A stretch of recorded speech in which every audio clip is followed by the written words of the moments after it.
Marcelo, eu faço parte do grupo composto pelo Breno, pela Daniela Oliveira, o Gabriel Liro e o Thiago Fonseca. E hoje venho apresentar para você o artigo que a gente escolheu, que é o Test Case Selector, uma ferramenta para a seleção de teste.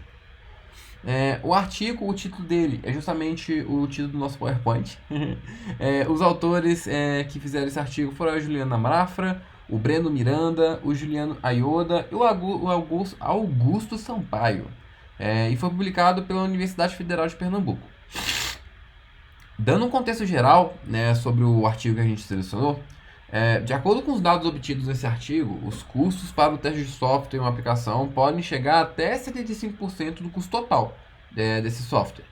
E dessa forma, a Universidade Federal de Pernambuco, junto com os autores, produziu o Test Case Selector, que é uma ferramenta de teste que realiza em 4 cenários de seleção que se baseiam em informações históricas e experiências na seleção manual de testes.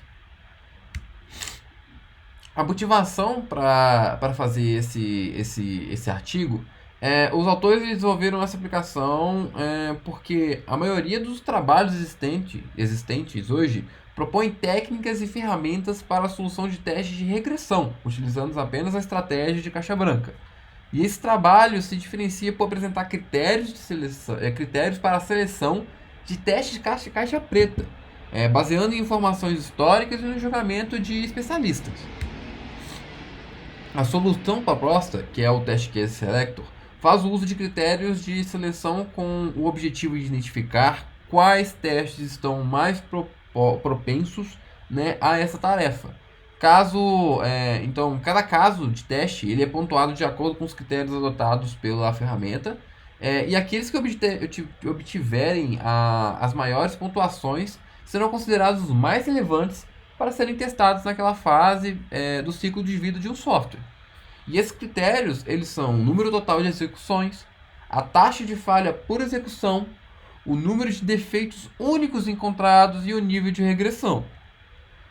A avaliação da solução que a gente teve através disso é que os autores avaliaram a proposta por meio de um estudo de caso simulado, no qual foi criado um plano de testes para o primeiro ciclo de regressão, chamado Rolling Regression C1, para um componente de software escolhido arbitrariamente, então aleatoriamente.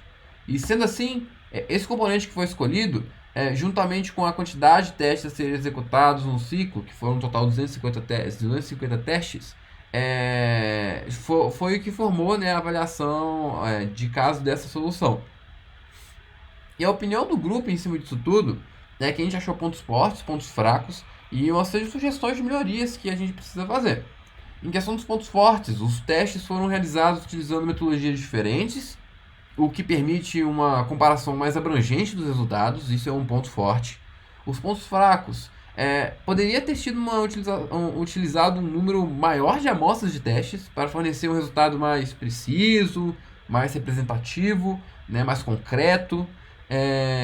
E se a gente for para pensar na utilização da solução, a ferramenta ela apresenta, no estudo de caso, ser bem eficiente, traz resultados sólidos e fácil manuseio.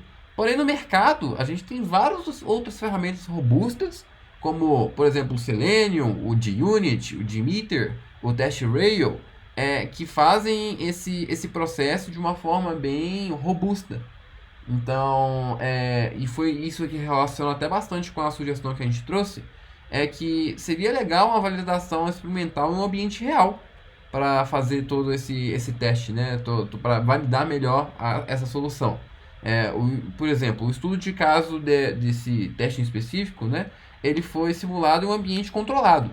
Então, para maior eficácia da abordagem proposta, é uma proposta que a gente propõe, né, que seja realizado em um ambiente real, porque assim, tendo mais experimentos em um ambiente de desenvolvimento de software real, pode ter uma validação maior em cima disso.